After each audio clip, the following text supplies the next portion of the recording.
Oh, wait. I should have not started. I messed up. Okay.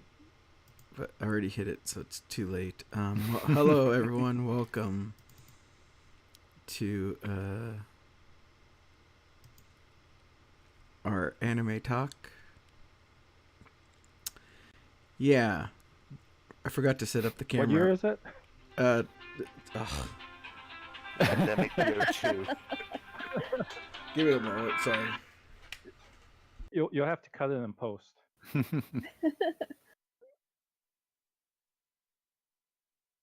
That's why, Nick. I just woke up.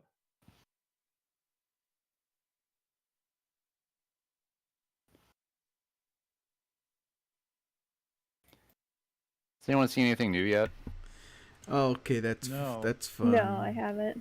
I think the only thing that started for winter season is Attack on Titan, and then the first show will drop on the 4th, which will be today in Japan, and that's like the stuff from it's like The Last Dungeon, which is a light novel adaptation, and then there's a new show called Urasekai Picnic that looks kind of interesting. They're both by the same studio, so I'm a little concerned about some of these smaller studios being able to pull off a series, because the larger ones are all tied up with the big sequels, right? There's like 6, 7 large sequels going on, so. All right, I'm back. I'm sorry. Actually, I'm going to mute my phone real quick. That should be good. And let's get started. Thank you all for joining us for the end of the fall season of 2020. It's been a long year. A lot of our favorite shows that we were hoping that would be coming out got delayed or suffered setbacks. So hopefully this new year everything will be coming back online. But let's go ahead and talk about this fall season, which I found a little fun, but also I forgot about it as well, which it's kind of sad. But let's go ahead and introduce everyone here with me today again. We have with us Albert. Hello. Oh. We got Sean. Hey. Myself. Hello. Vinny. Thank you for having me. And Jessica. Hello. Thank you all for being here. I missed you guys. We always just barely meet up after 3 months. So, our first title for today is going to be a show that I didn't get a chance to watch, but I wish I did. And I believe it was streaming on Funimation, right? Yes. Adachi to Shimamura. Looks like Albert, Jessica, and Vinny all finished that, or? No, I watched it halfway. Oh, okay, halfway. So tell us about the show. Last night. Yeah. So let me share my screen, and hopefully it will work. Okay, sharing. So yeah, Adachi to Shimamura is based on a light novel series. There's currently 8 episodes, 8 volumes out. There's also, it's pretty popular, so there's a manga adaptation. I think there's 2 different versions that have been adapted, and obviously now an anime. So here's the cover from volume 1. Can everyone see that? Yes. Yes. Okay. Yeah. And then So that's the first one, and it is by author. I guess in English it would be Hitoma Iruma, but that is a pseudonym. It's a pen name, so it doesn't really mean anything. And let me go over some interesting production things. So at first, I wasn't. This was completely off my radar. I did not. I did not really hear about it or anything. I wasn't really interested in it. But once I started watching, I did become more interested.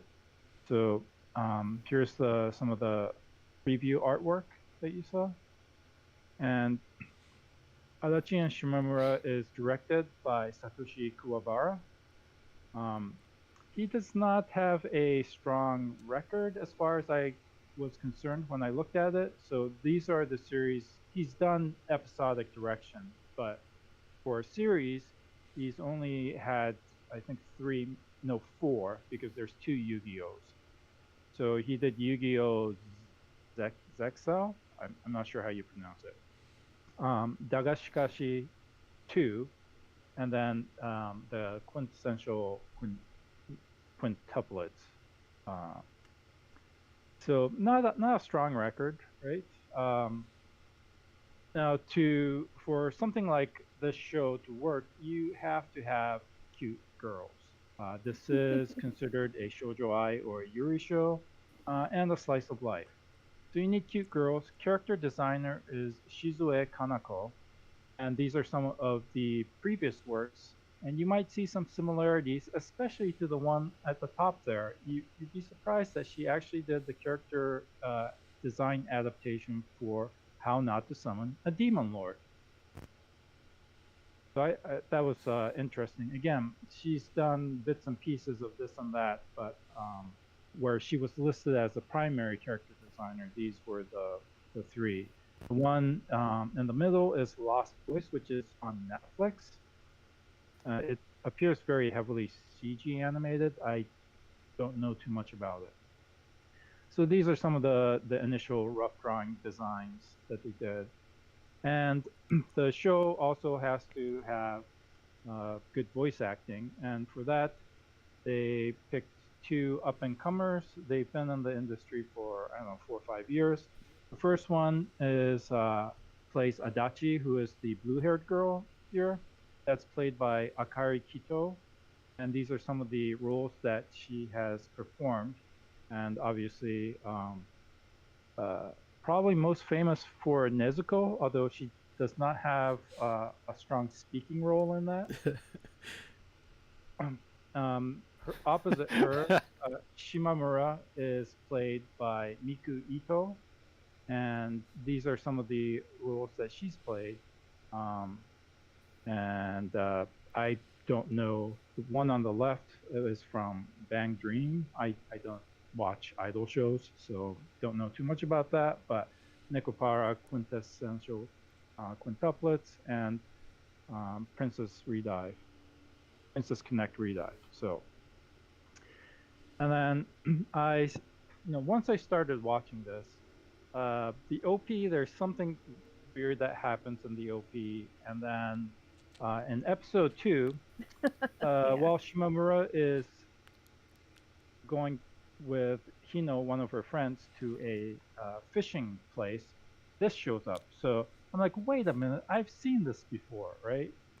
And you might recognize this character, who is named Yashiro from Denpa Onna and Seishun Otoko, also known as Ground Control to Psychoelectric Girl, I think. And so the author, in fact, if you see there, is the same author. So then once I learned this, it ramped up my interest because I actually really like Denpa Onna. I think I rated it 10 out of 10. Yeah, it's And hilarious. I do almost an annual rewatch. So these are some of his other works. And out of many of these, I think Adachi and Shimamura is rated one of his highest as a series.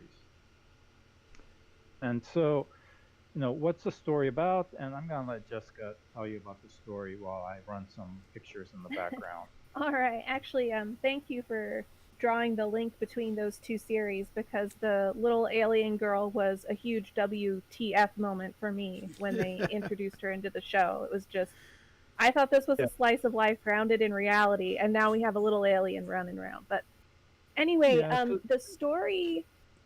let, Oh, let me go just ahead. tell you about that because the name, although they're both named Yashiro, their given name, their family name is different. So, Ah. uh, yeah. So the girl in this series, Adachi, is called oh boy, now I forgot. So the one in Hmm. Denpa Onna is Hoshimiya Yashiro, which is different than the one in this one, which is Chikama Yashiro. So the names are different, but the design and the aesthetics are similar. And I learned that while reading Iruma's wiki page, he does insert characters that seem to be in the similar universe, right? So they tie them Okay. together, just like another show called you might have heard of, I don't understand why my sister is so cute, and Aramanga Sensei shares a universe.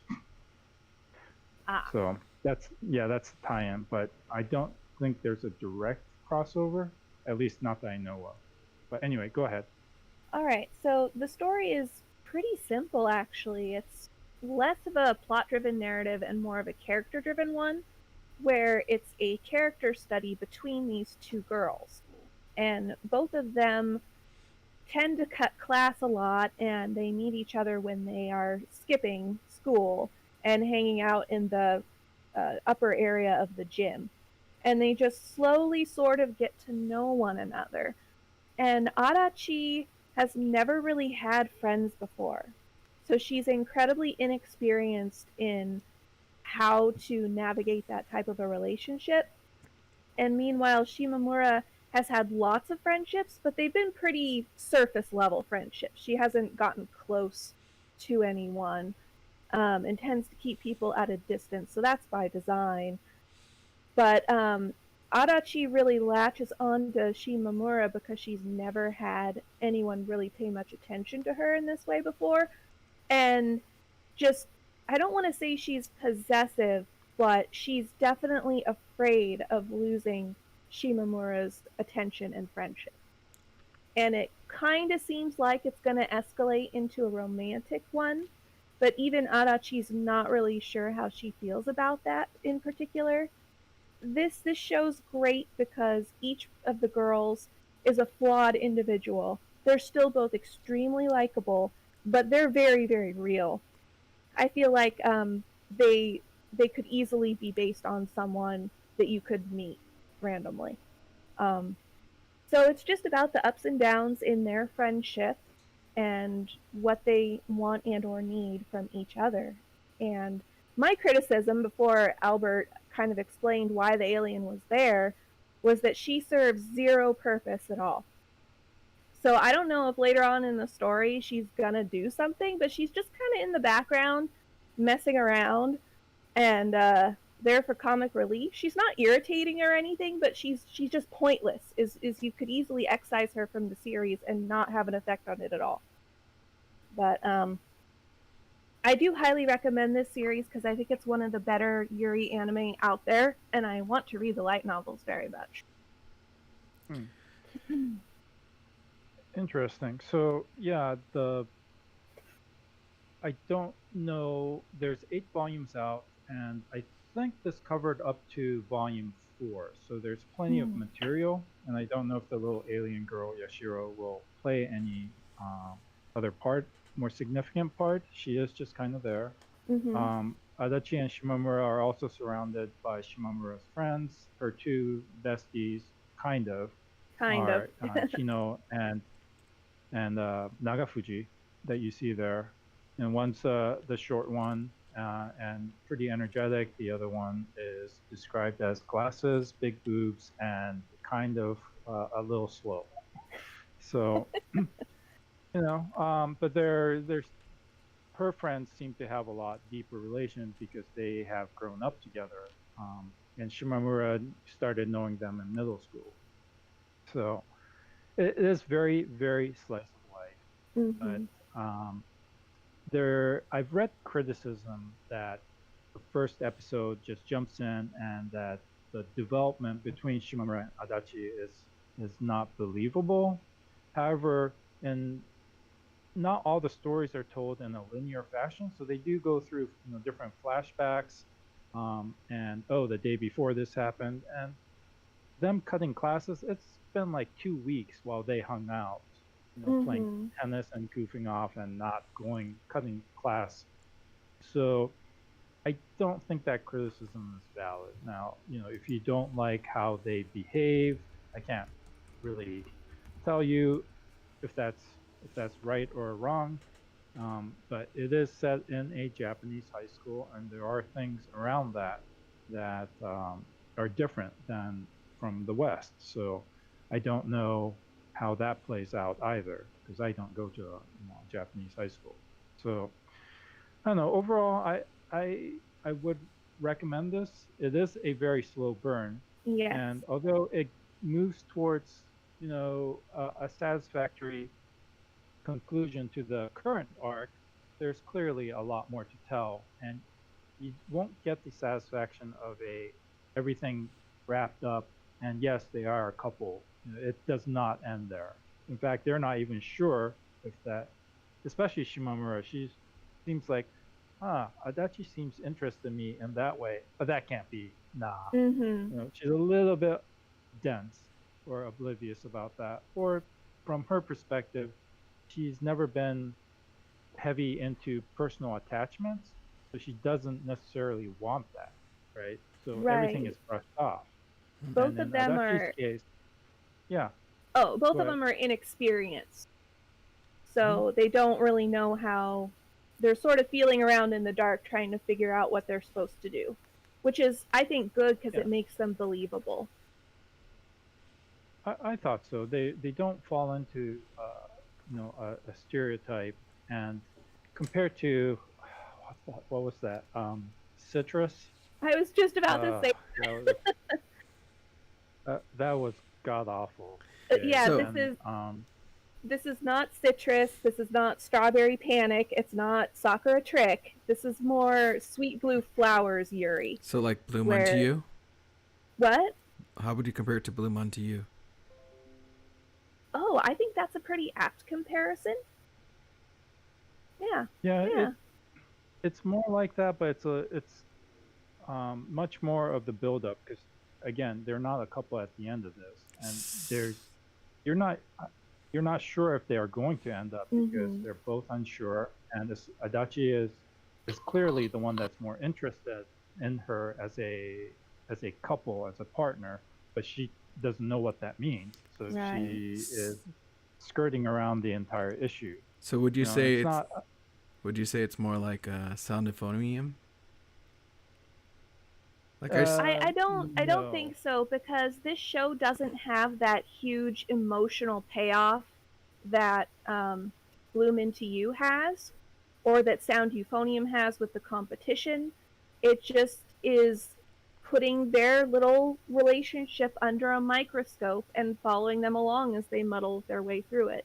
So if you don't like slow meandering stories that tell the story at their own pace, then this probably isn't going to be a good sell.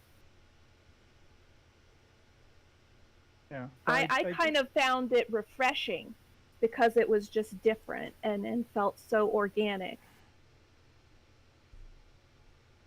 Yeah, I do hope there is a second season, and I don't have time to read a light novel, but if I did, I would read it because it's goddamn cute.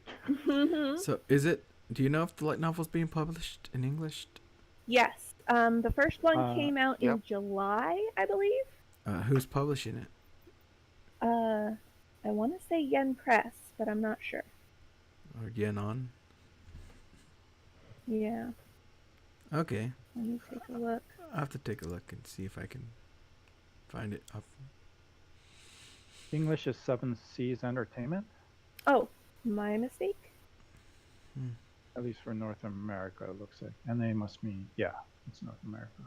So, Um, yeah, the I don't know manga Yen Press. The manga is done by Yen Press, Ah, and I did read the first volume of the manga, and compared to that, I think the adaptation is actually better. Um, I really did like it, and they do some interesting things with like the picture that the frame capture screenshot that you see here. You know, they play around with aspect ratios when they tell the mm-hmm. story. So you know, there's some interesting things, but it's mostly about the two girls and their budding relationship. So check it out if that's you know more of your thing, and if you like more grounded in reality relationships with a weird little alien girl occasionally popping by.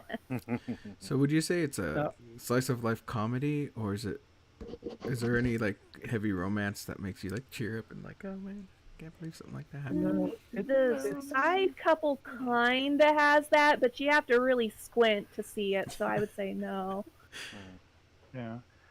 Oh, one thing I forgot to mention is this is done by Tezuka Productions, completely by themselves, which is really weird, right? Because they've obviously lend out their talent to different projects. The last thing that they did was a co-venture with Mappa, and that was Dororo, which is was a based on a manga written by Tezuka himself. So that made sense. I don't understand how they got this property. Um, and in fact, for this coming year, they will be doing the sequel to How Not to Summon a Demon Lord with another production company. So that's also another weird choice. The last thing that they did completely on their own was in 2015, and that was Young Blackjack. So yeah, it's That's a really little bit early. weird, but you could tell that the animators are really good, and I also really enjoyed the music in this. So um, 2 thumbs up for me. And me. All right. This was a show that was on my radar, but like I said, I never started it at the beginning, and unfortunately, later on, I just didn't get the chance to watch it at all. But maybe during, as we wait for the new episodes to start, I can binge it. I mean, we got a few days off now, for myself at least. Yeah, I think you should start this one. I mean, this was one of the last one I tried to watch it in limited time, and what I watched about 5 episodes so far, and I'm glad I did. So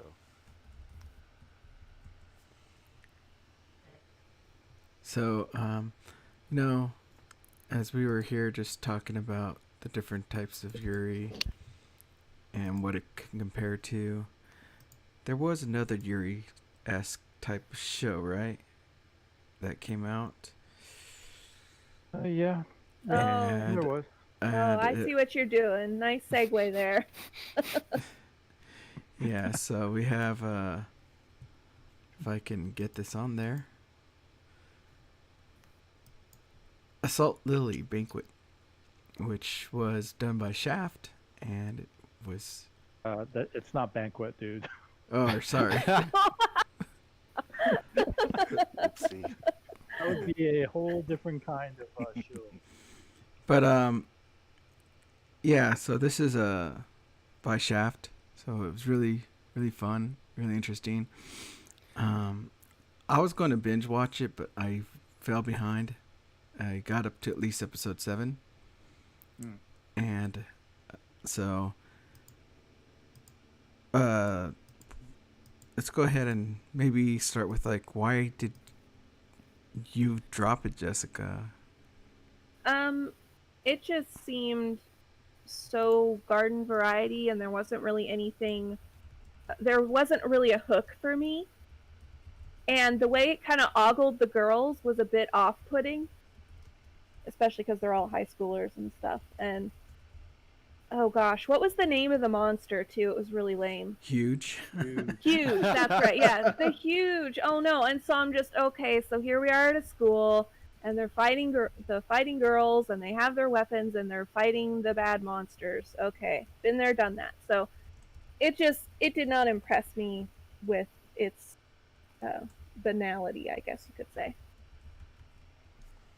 So Albert, in the course of watching this anime, did you place any orders for any assault lilies?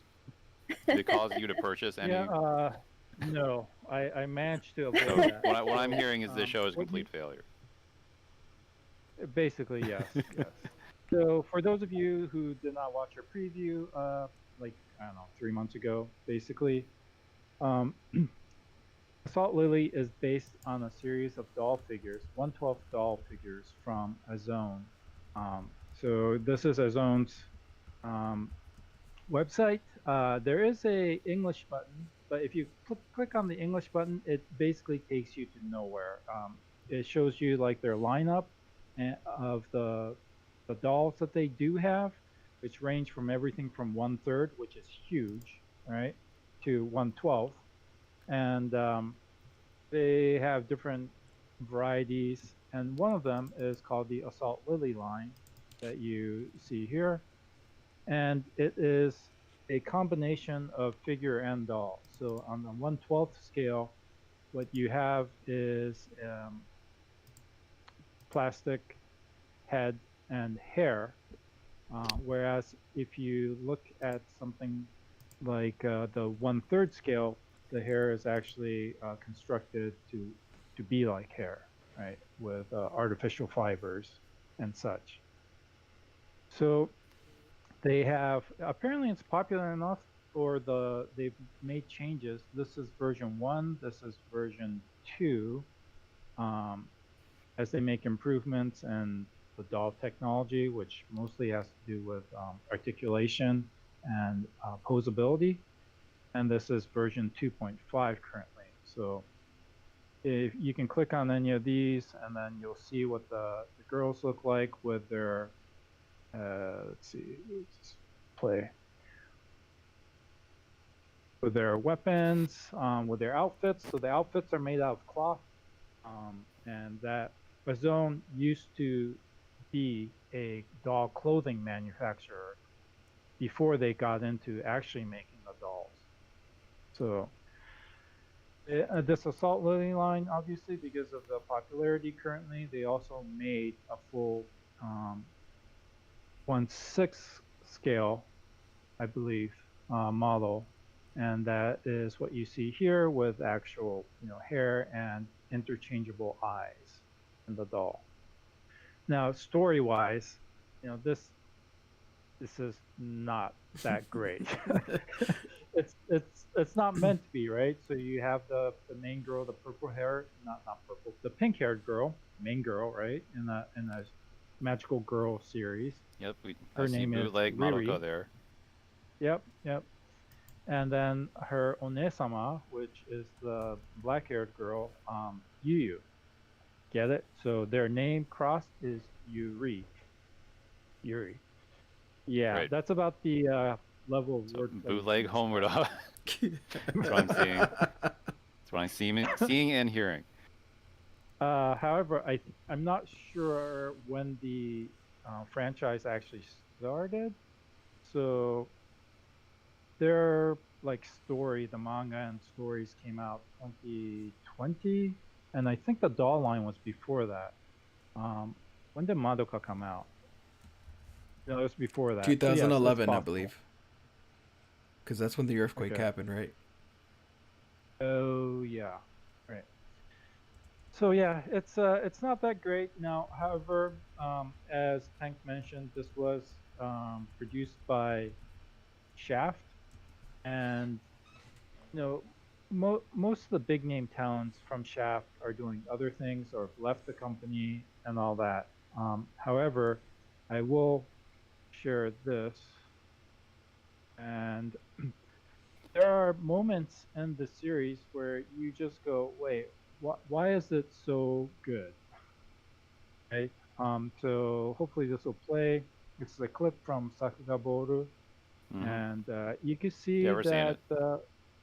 you've seen it, right? No, Oh, okay. So I don't know no, how I, the I'm saying stream. that we're seeing it. Okay, I don't Sorry, know I how didn't well. catch if your question was, do we see it or have I seen it? I haven't seen it before. I'm watching it right now. Yeah. So this is a clip from the second half, and the animation, the Sakuga is pretty good. And this is done by a guy named Hiroto Nagata, who is obviously at Shaft, and you can see that some of his work rivals, anything that I've seen. It reminds me a little bit of what I saw in Fate. Which Fate was that? Fate Apocrypha. Some of the animation scenes from that.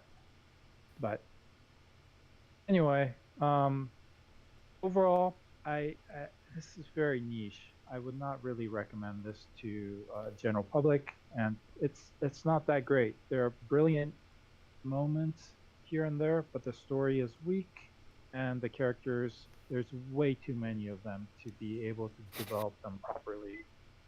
And the final episode was super rushed. It should have been a two-parter, and they just wrapped it up. So Hmm. anyway, there you go. That was Assault Lily Bouquet. So you're saying I made the wrong choice? I picked the wrong Yuri show? There is no right or wrong when it comes to Yuri. If you like them, there's some people like all of them. I think they should make a Kupoche or whatever anime instead, like Mhm. like the cute No. dolls. Unfortunately, that line is dead. Oh wow, really? I'm sad. Yeah, I'm sad. Kotobukiya has discontinued my doll line, my figure line.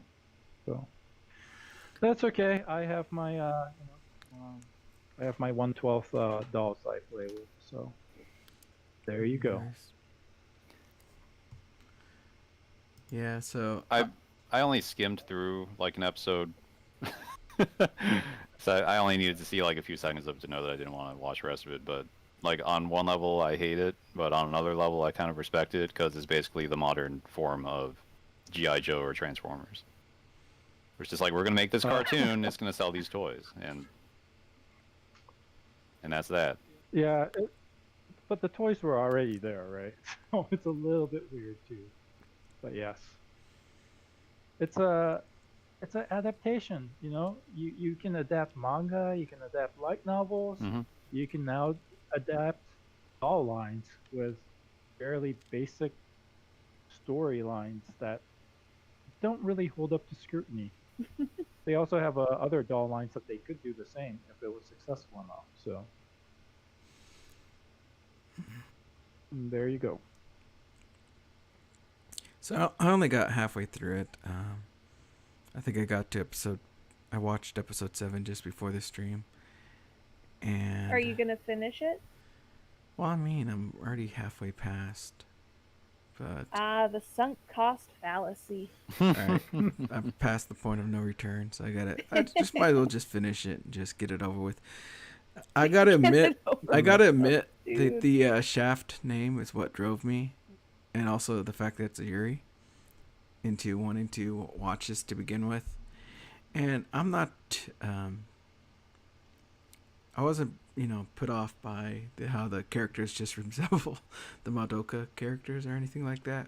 But I don't know.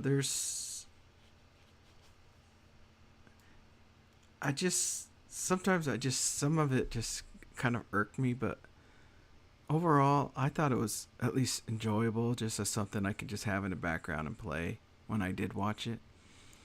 And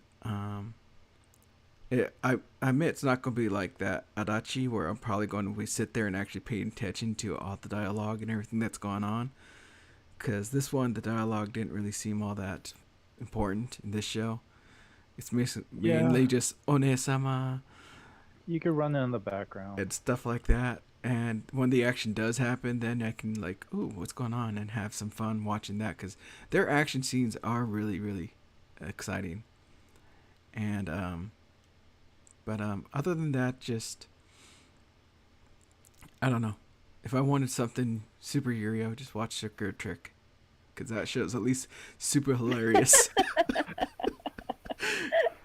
To me, that show just makes me laugh like crazy. So, but this one, the comedy is like not even really all that high or anything like that, and the romance isn't really,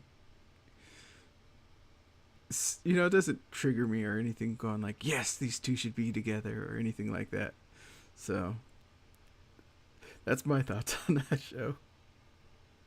Mm-hmm. But yeah. Let's go ahead and go to the next title. I'd like to say hi to Dragon and Anzi. Hello, thank you guys for watching. Here we're going to we'll be talking about our next title. That was Assault Lily. Our next one is Danmachi 3, which I still don't know how to say this name. It's Dungeon ni Deai wo motomeru no wo machigaeteiru no daro ka? Yep, that's good. Yeah.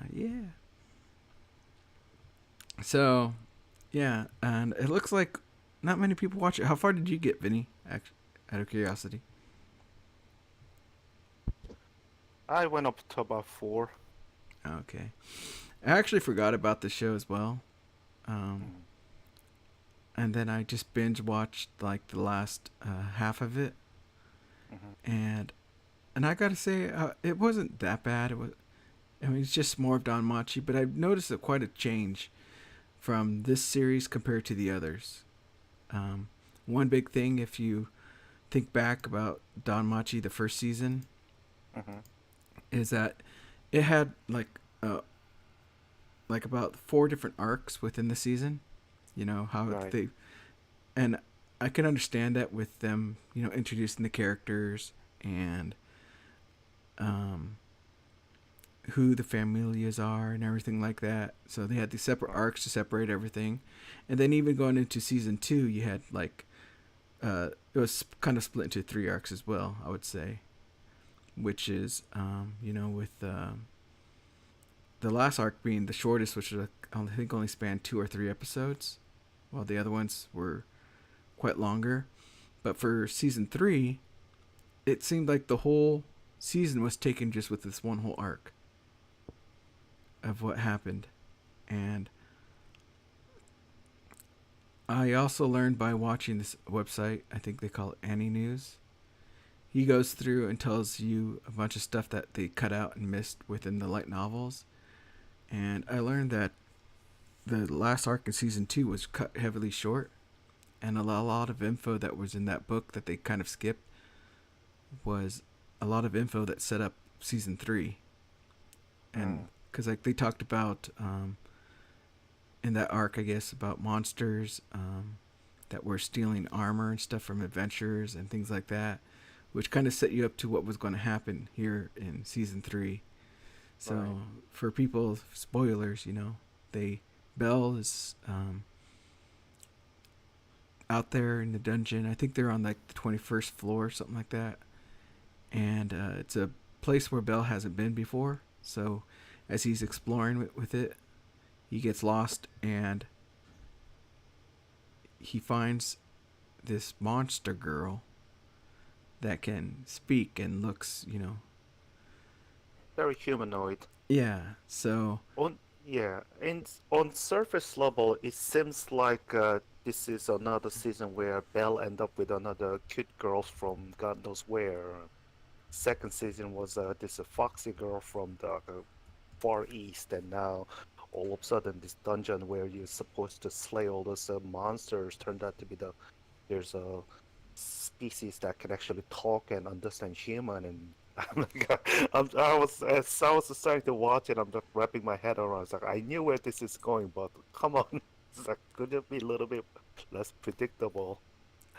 Uh, I guess the fans of the series will watch it regardless, since there's just so much material that still needs to be covered.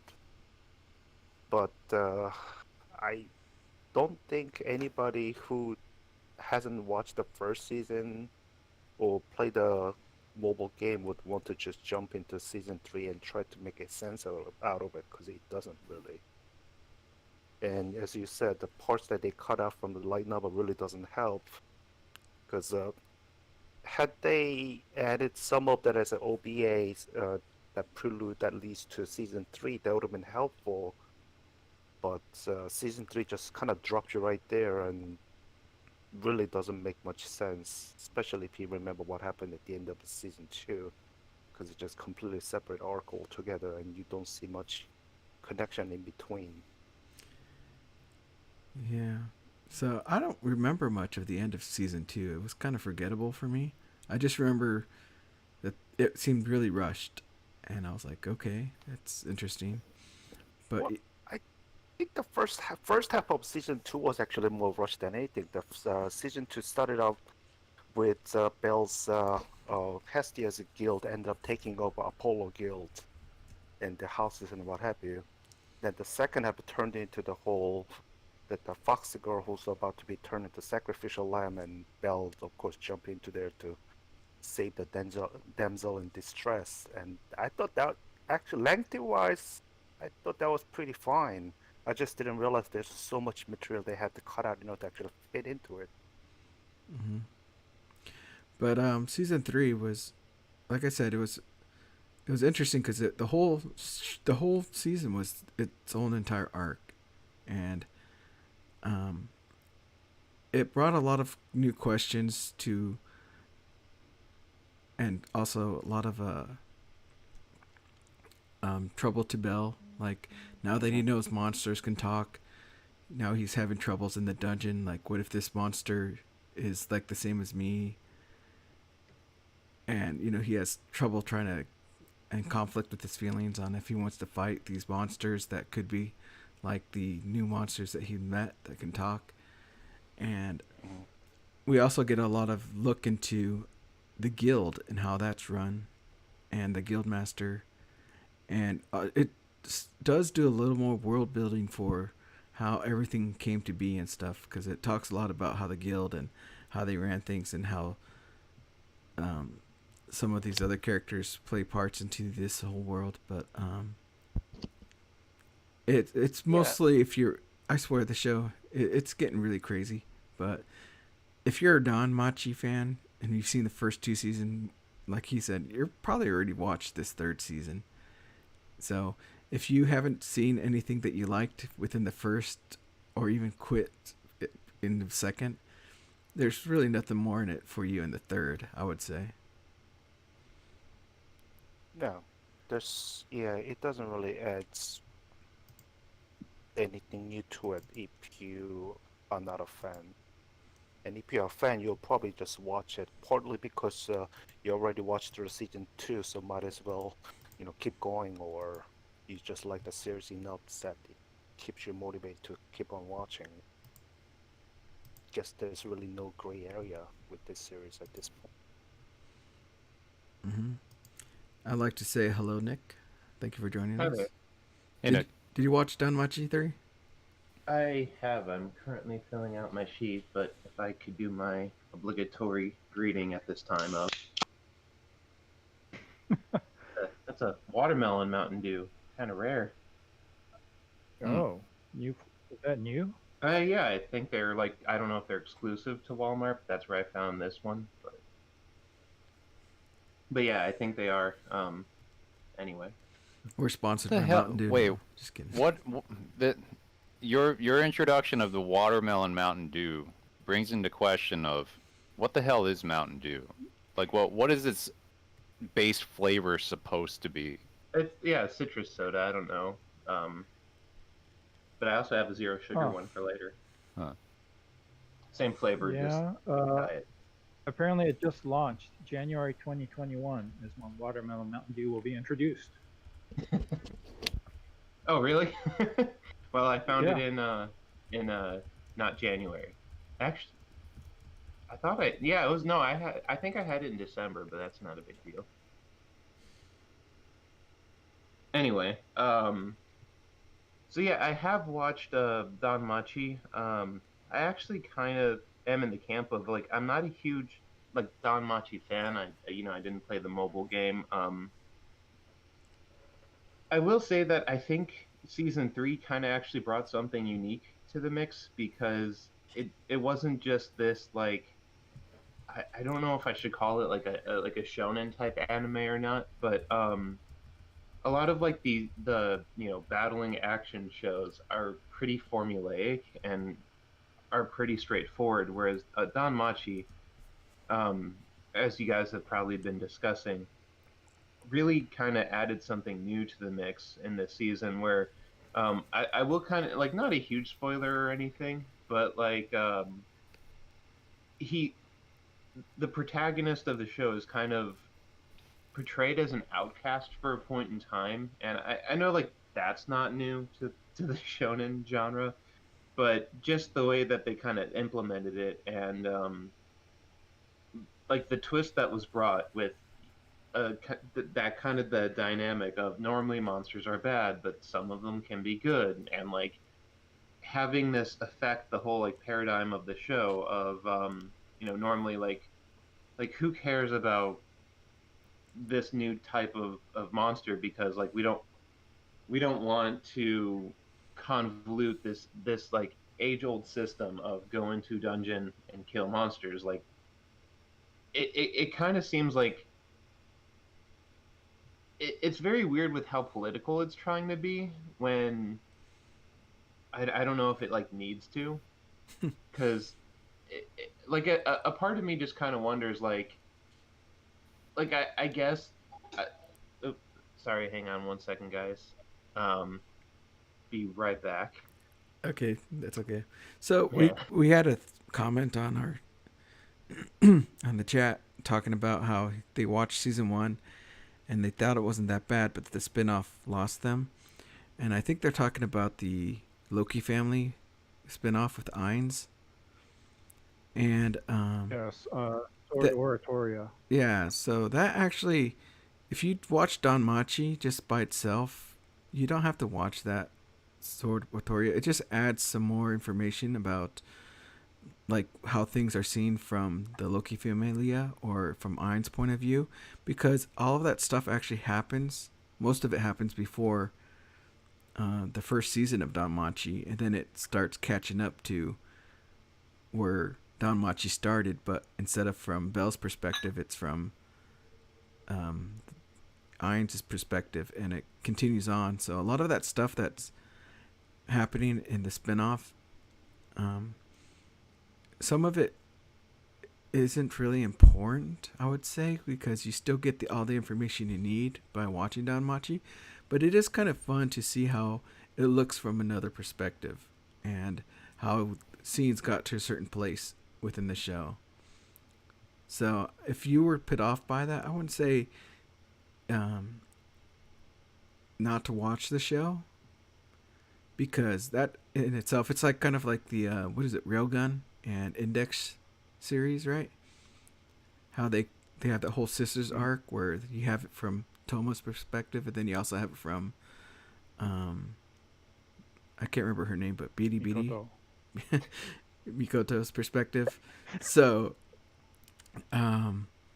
it's kind of like that. And while I think the Index series and Railgun did it a lot better,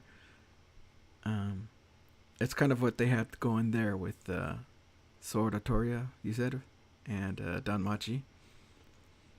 So I wouldn't say like if you didn't like the Sword Atoria, you could still watch Danmachi and get everything you need and not have to worry about anything they put in or said, because it just gives you more information on Ainz rather than following our protagonist Belle within Danmachi.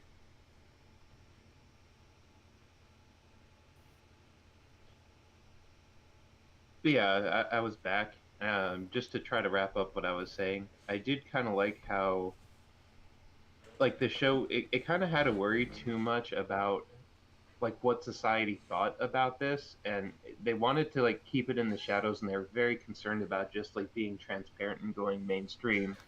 Whereas I feel like I don't know. Sometimes that's like not necessarily the obvious thing to do, but it's an option, and like this time around, it largely was not considered one. And I mean, um, but getting back to like one of my big complaints about Don Machi that I think I've forgotten about for a while was like, um, I really liked when they had to do like the level up sequences, like the stat inspection and like the skill development stuff, and like that still did not make a reappearance in the third season, much like I believe the second season.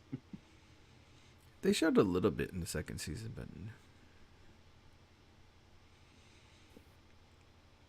but I get what you're But I'm like, saying.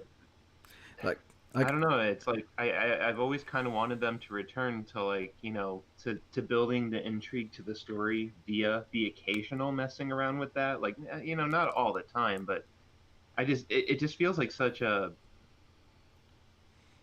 like a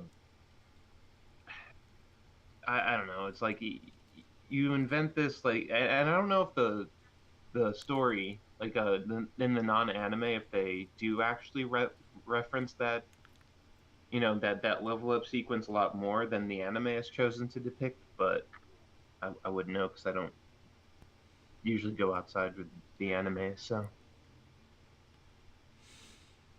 mm-hmm. So yeah, Don Machi 3. In my opinion, I still actually still like it. I don't know. I can't say it's bad, but it's hard for me to try to convince others to want to watch it.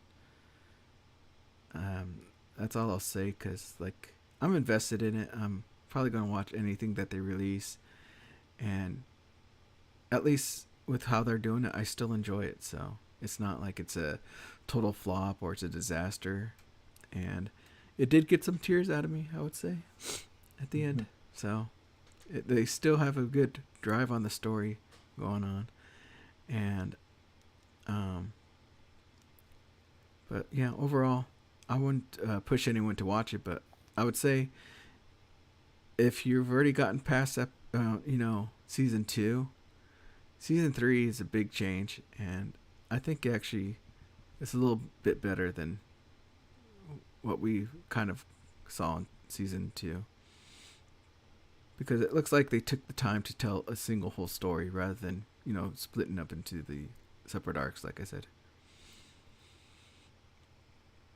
But other than that, let's go ahead and go to the next title, which is before we do, I was just kind of wondering what have we already covered because I didn't know if I had a good way of telling.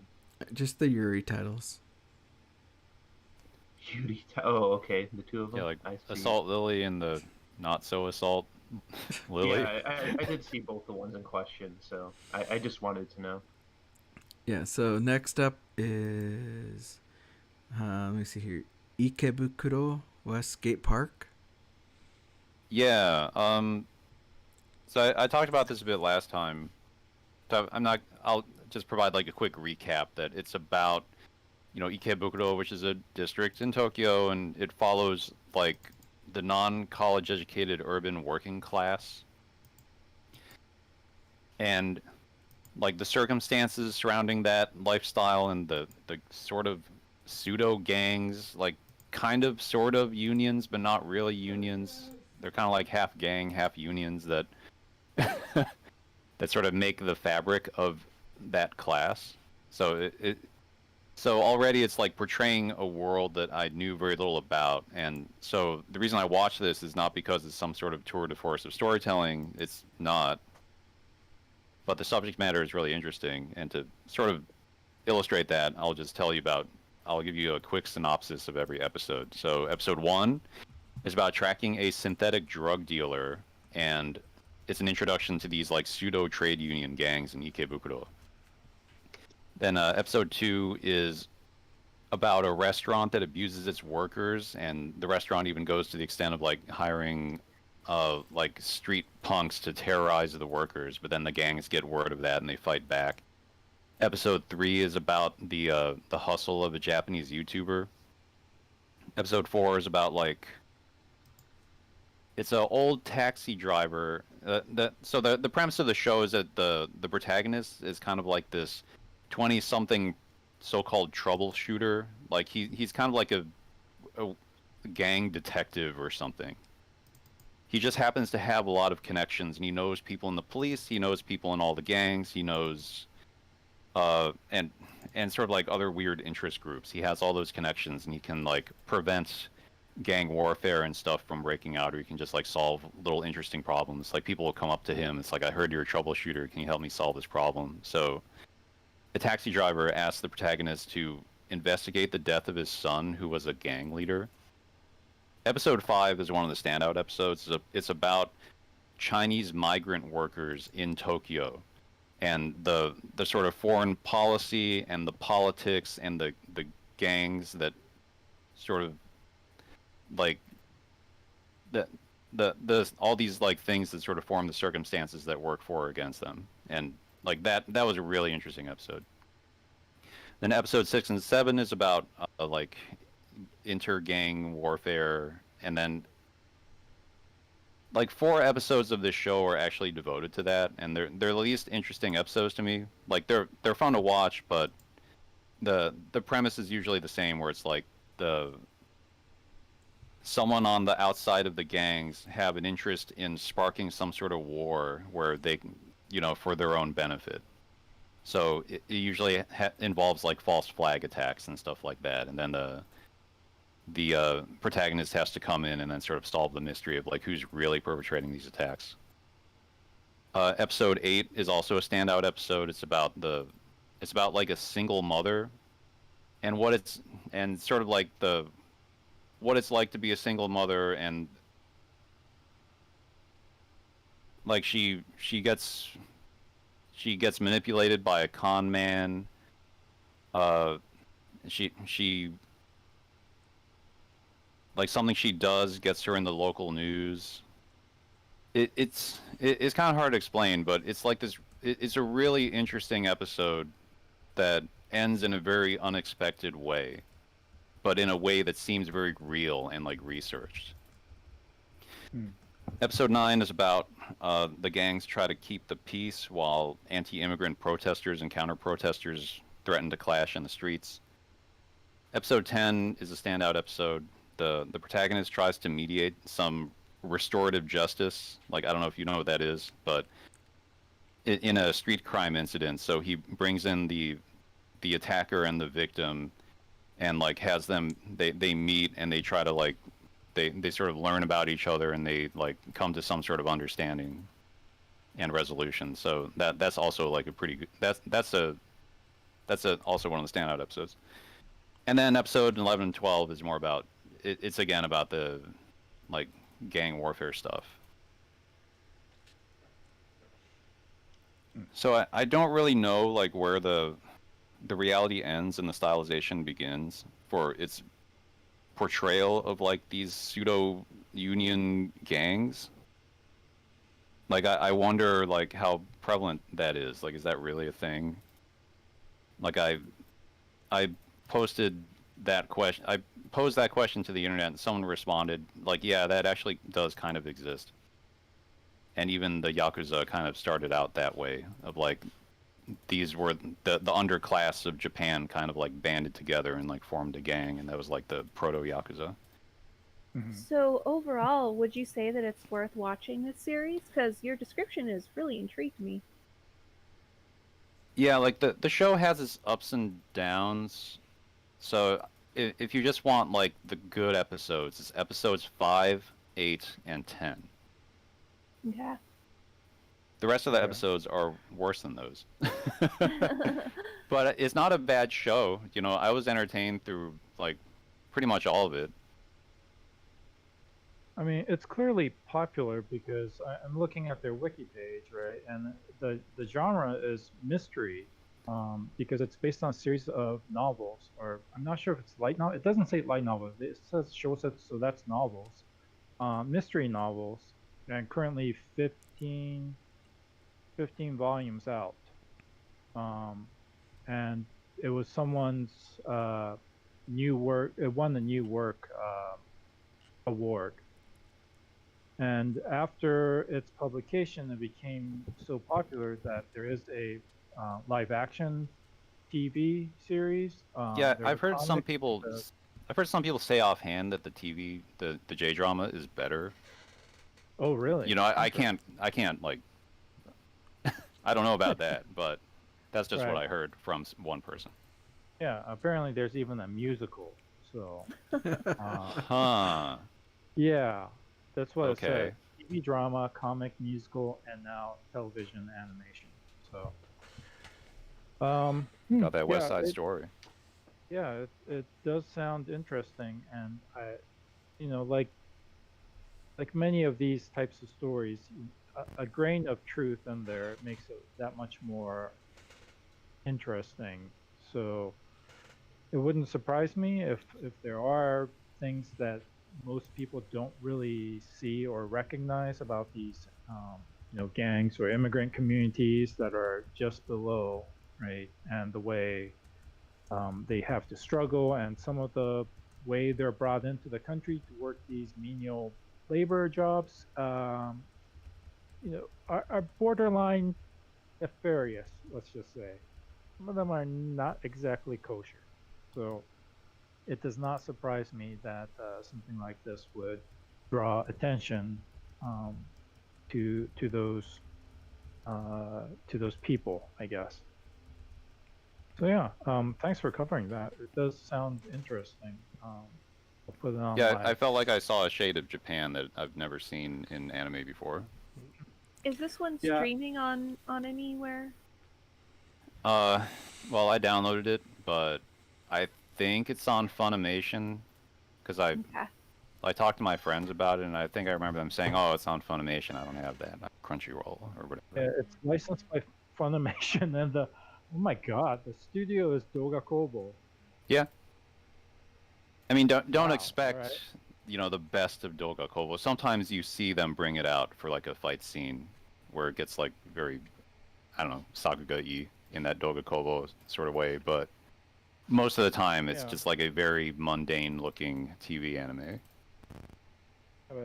I meant, Doga Kobo is known for their That's what I was comedy, to say. right? Oh, Comedy. I thought Albert was going to be like looking for like, where's the token lolly? Where is it? Well, there's that too, right? They did like Uzamaid and Watatan and New Game and all whatever, but Yeah. they apparently can do actual interesting drama. So Yeah, I mean, just I saw their last thing, which was also a drama, Yesterday, Oh oh yeah, Utate, or something like that. that's also on my backlog, so I'll put it. Cool. All right. So you said like if you were to watch those episodes 5, 10, or whatever. 5, 8, and 10. Those are my favorites. So since you had gave each episode this synopsis, like, do we have any information we might miss by not watching any other episodes, or is it like new characters every single one? Yeah, that's a good question. Like, maybe you want to watch episode 1, which is not a very good episode, but it does just like introduce you to the world of Ikebukuro Westgate Park. And like some of his connections of like, and one of the nice things about the show is that it is a mystery show, and it has kind of like a something of an ace detective, but it doesn't have any of that like ace detective pretension. It's not like I'm the ace detective and I will solve it with my amazing deductive powers. Like, he is a smart dude, but like he knows his limits, and he's always like he's working his connections kind of like a journalist to like get to the truth. And it's not about him just like finding all the clues by himself and like, you know. So even as like a mystery show, I like it a lot more than most mystery anime that I've seen. I kind of dislike asking questions like this because it's like, what will you miss by watching out of sequence or any of that stuff? I always find that stuff tedious to answer. But I will kind of say that. I mean, what it's was a your... legit question. Yeah. I just remember watching episode 1, and like I didn't have a problem with it. It just didn't like. I I felt kind of like that I didn't know the direction it was necessarily going to be going, and that would normally be a reason for me to watch a show. But I had such a ambitious uh, 3 months at the time with all the shows that I wanted to get through that I, you know, fell behind with eventually because there was like weeks where I ellipsed watching things at all. But kind of got caught up there mostly at the end. But I will say that I really didn't have a clear picture of where things were going to go from episode one, and I just kind of felt that I was going to prioritize stuff that intrigued me in some other way. So, how was one in comparison to the ones that kind of defined the series for you, or helped to, like, helped make the series worthwhile to you? Like, I'm just trying to say, if someone Yeah, watches episode one, like, I mean, and one is they're not not very. One was kind of like interesting on paper, but like in practice, it's not that like emotionally gripping or satisfying. man, Where episodes like 8 and 10 are like very solid episodes. I got You know, they are like they're interesting, they're emotionally satisfying. Five is it's more about how interesting the subject matter is, and you know, it ends in like a pretty nice way.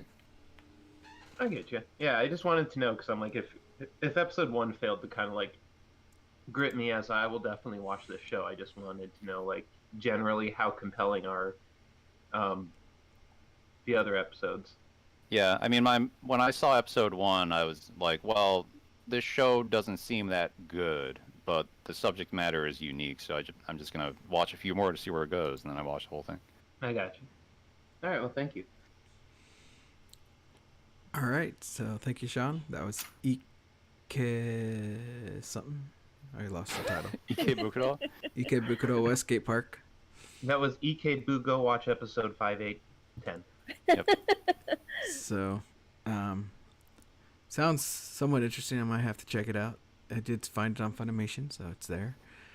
Let's go ahead and talk about another show that's on Funimation that seemed to get really popular, and I don't know why. But I guess people just liked it. It's Graced by the Stay Gods. tuned and By the grace of the gods, Kamitachi ni Hiroareta Otoko, which is based off of a light novel. And I've read the light novel. Yeah. I don't know if I've read the light novel or if it was a web novel. Because I remember reading this a long time ago, and then I tried to reread it again, and it changed. Web novel.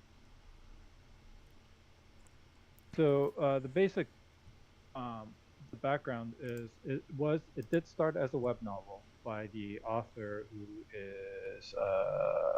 who is it? He goes by the name of Roy, like ROY, Roy.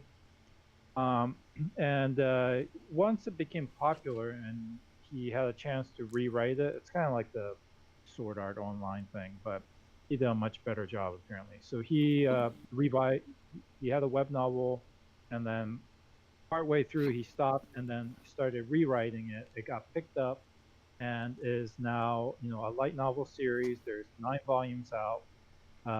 It became a manga, and now I think there's 5 or 6 volumes of the manga, which I've read, and then there is now the anime series. So that's kind of the history behind that.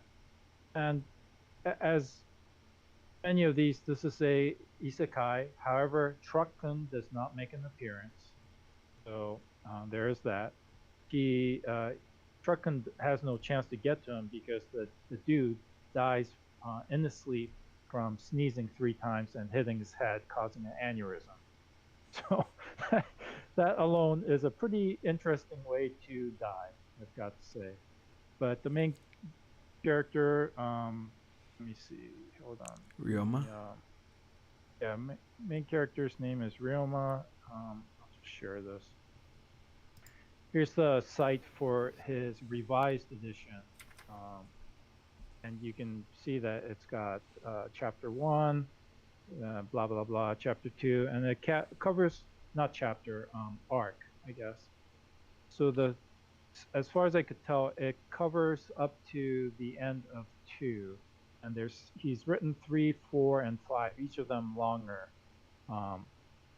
But anyway, yeah. So the main guy is a overworked salaryman who is working for a black company, right? Black Kyo. So essentially, he's working like in sweatshop like conditions. He's overworked. He's overtired. He has no one, no wife, no kids. His mother has passed away, and so he dies in his sleep. But the gods take pity upon him from another world, the 3 gods you see up there, and they give him an offer that he really can't refuse because they're like, you can be come to our world because we have need of you. By bringing you in, we get magical blah de blah. Doesn't matter, and you will be blessed by us, and you can live your life as you wish that you couldn't in your previous world in modern day Japan. So he is not quite reincarnated, but he is put into the body of an 8-year-old little boy that you see here. And for 3 years, he lives in the forest by himself, happily, until he meets the people from the Jamil noble family. And from there, he decides to reestablish relationships with other people and goes with them to town. Um, Obviously, because this is isekai, he is overpowered in some ways, and he is in his 3 years he has been taming slime. So he is considered like a monster tamer summoner, and it, he has thousands of slimes uh, as his friends, and because he has been doing research on them, he has developed new varieties of slime that aid him in different um, tasks. So yeah, overall, it's nothing special, but at the same time, the protagonist is not a dick. He's not overpowered by shoving it in everyone else's face. He doesn't act the way he acts, very humble, um, and yeah, it's just very a pleasant isekai. Nothing special, but it is special in that it doesn't fall into the tropes. Now the only only weird thing is he is still inside with a memory of a 39-year-old Japanese salaryman. It's a little weird when the the nobleman's daughter that you see there, who is they're both 11 at this point, I believe, uh, is obviously romantically interested in him. He doesn't quite see it that way yet, but that's the only slightly weird thing. But if you like isekai, you like more slice of life, you don't really care for a lot of violence, um, this might be your show. Although there is a point where they do have to clear out a dungeon, and goblins are nameless monsters that they slaughter to the last. So there is that. But yeah, if you're a fan of slime from like Dragon Quest, then this might be the show for you. Mm-hmm. Cool. I have to say though, for the action and violence and stuff, I think they actually toned it quite down for the anime because I believe there's a lot more conflict and stuff going on in the. I think even in the manga when I was reading it that they showed compared to what I remember seeing in the Yeah, anime. And it was a little bit more graphic and drawn out. Like the whole clear out the mines quest ended up being pretty long and pretty gruesome at times. mm-hmm. So the other thing is that because like I said, I read part of it back in the day, and when I was trying to reread it, I noticed there's a lot of changes, and that's when I realized that he was rewriting the whole thing.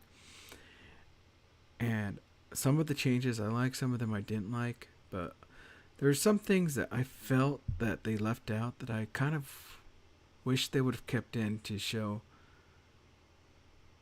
that.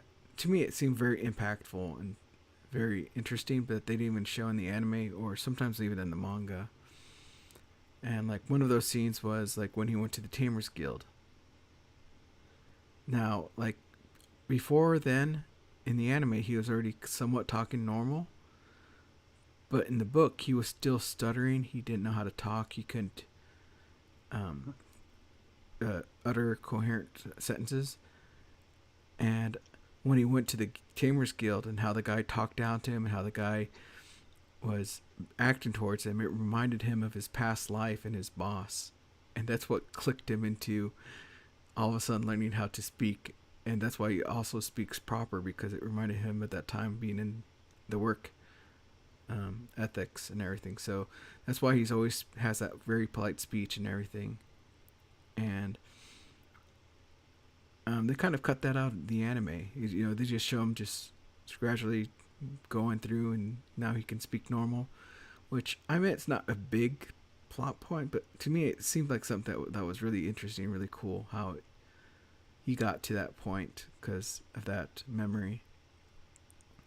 And there's just a few other things that they did cut out that I wish they would have kept in, but at this point, listing them all would be too long.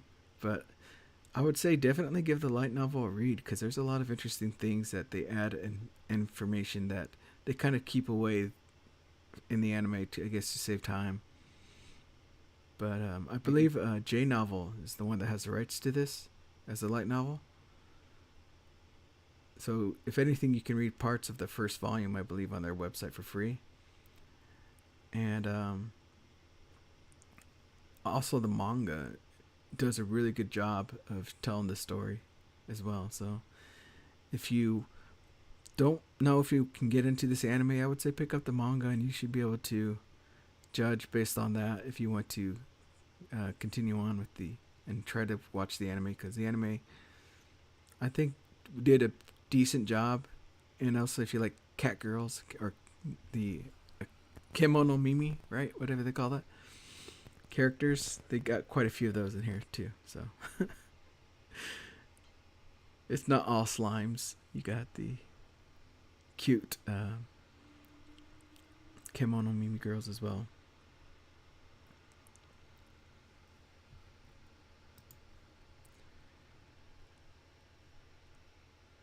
Nick, you have anything to add to this, or?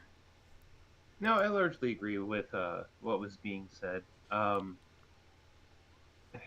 I oddly kind of did watch this one, like I would say at like sooner more so than a lot of the other stuff on my list. I don't know exactly what was gripping about it, because like as like Albert said, it's not the best, but it's oddly charming in its own way, and that's kind of what promoted its interest to me in my personal list on when I was like falling behind of what to get to first.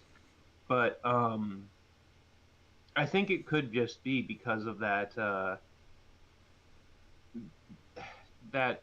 somewhat different take on the isekai narrative of what to do, like, and how you react to kind of being an outcast because of how blessed you are. We'll just put it.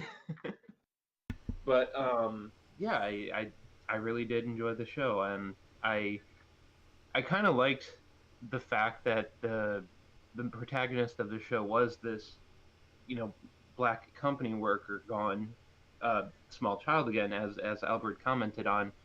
That made a unique humor point to the show, because there are times when the character the protagonist Ryoma would use dialogue that the various denizens of the current world don't recognize, and that's like something that the viewer would be all ha ha, I know what you're talking about. But I do kind of want to say I think the show kind of, and I don't know if this was in the web novel or not, so I kind of wanted to ask of any of you two if you might have seen it. Kind of like Albert was saying, at one point the protagonist of the show who is a much older person reincarnated into a younger child. There was one point where he was conversing with the gods, because that's something that I think was kind of cool about the show. He was in touch with the people who reincarnated him, and he could kind of freely um, communicate with them through kind of like a prayer um, thing. So it was kind of also like nice to always kind of like seeing him being able to interact with the people who thought they were kind of helping him out. And in one of the instances they were kind of hanging out together, one of them did mention that, despite the fact that you were someone much older, you do have a younger mentality now, and that is like affecting you in a way that you might not notice. So I didn't know if that was covered at all in the uh, the non-anime side of things, or if they just added it in because they felt that they should. So it was covered in the light novel where they do mention that he's got this kind of mind regression thing going on since he has a younger body and everything. But it's mainly in like how he is able to control his emotions, really, not how he thinks.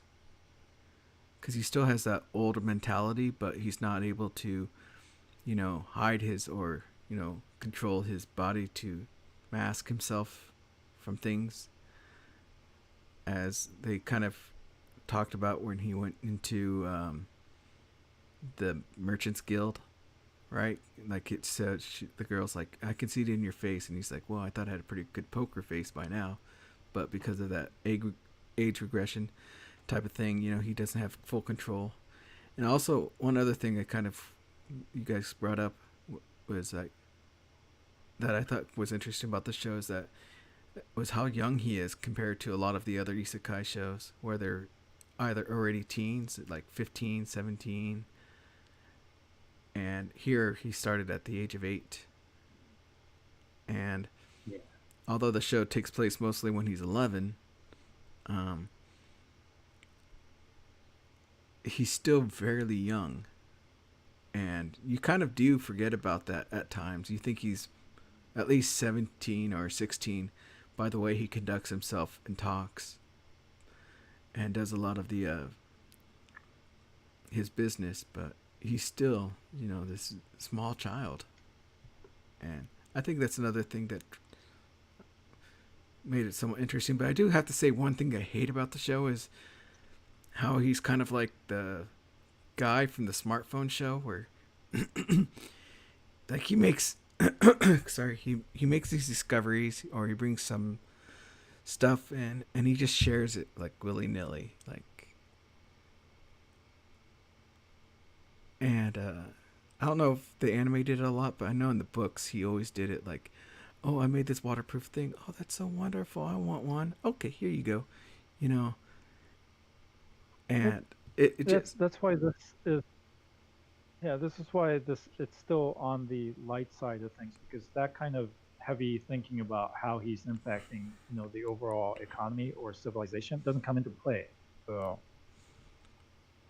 it's just completely does not really make sense if you look at something of that magnitude changing society. But it's all glossed over in the name of fun. So again, it's not meant to be a Mao Yusha, or what's another one, or Spice and Wolf. They're not talking about stuff like that. They're just focusing on his idyllic everyday slice of life. Mm-hmm. But yeah. But I thought it was a decent. I mean, I watched all of it, so I enjoyed it, obviously. But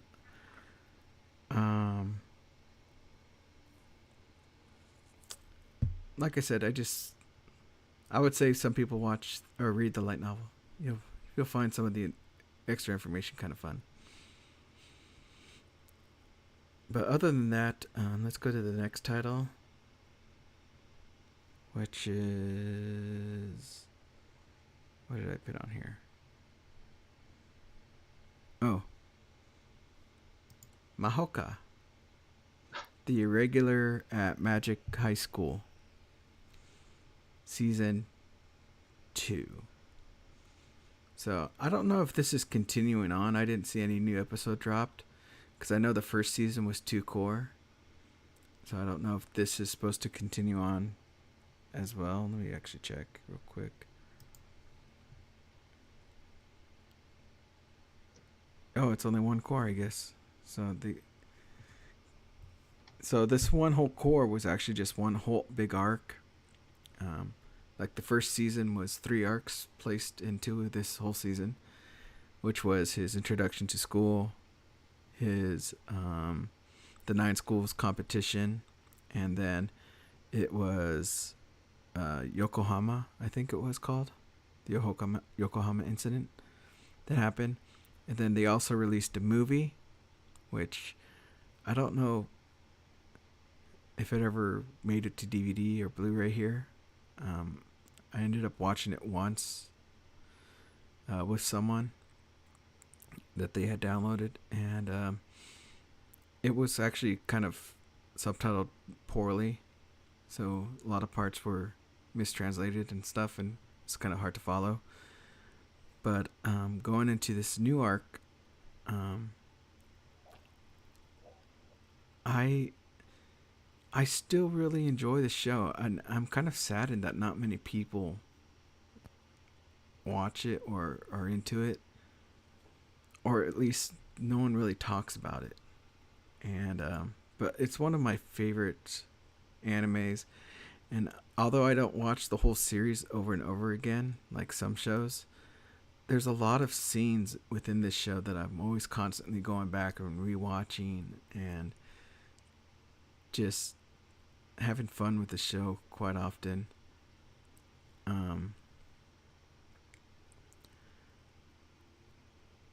This whole new arc has something to do with I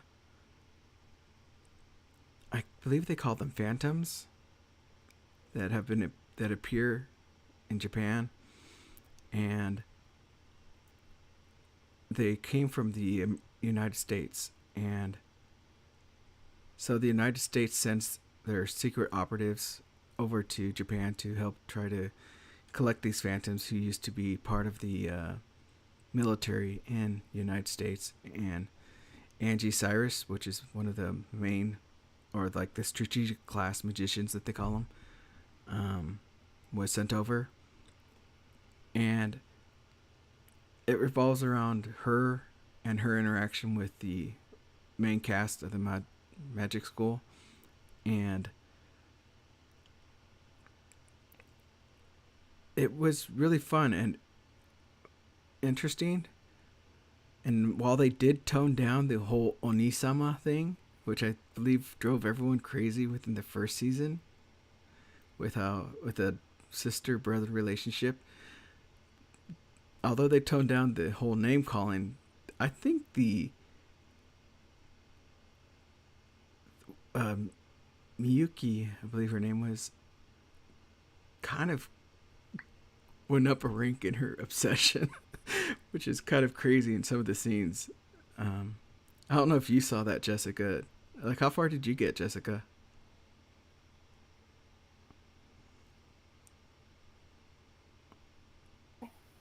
Sorry, how far did I get in what now? Mahoka. Oh, I'm up to episode 4.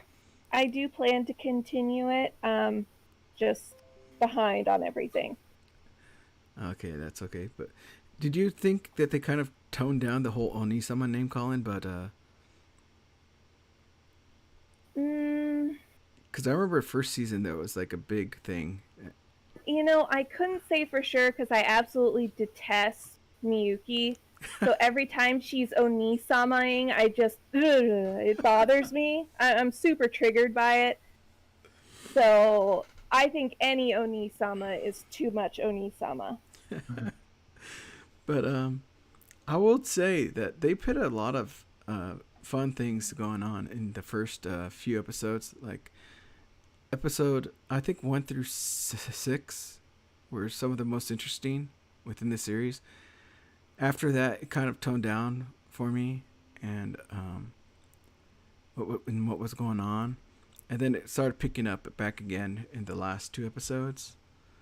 but it seemed like it should have been like 2 arcs of a story, but they just named it all the same arc. But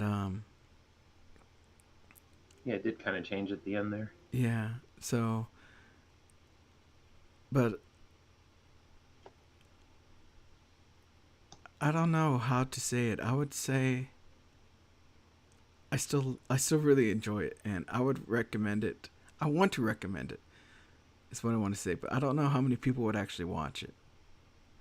No, I do think that this show is kind of like on the popular side for those who do watch a lot of shows. I do know season 1 got quite a bit of, I wouldn't say exposure, but a lot of people would say that they enjoyed it. Um, at least just in the circle of people I listen to. But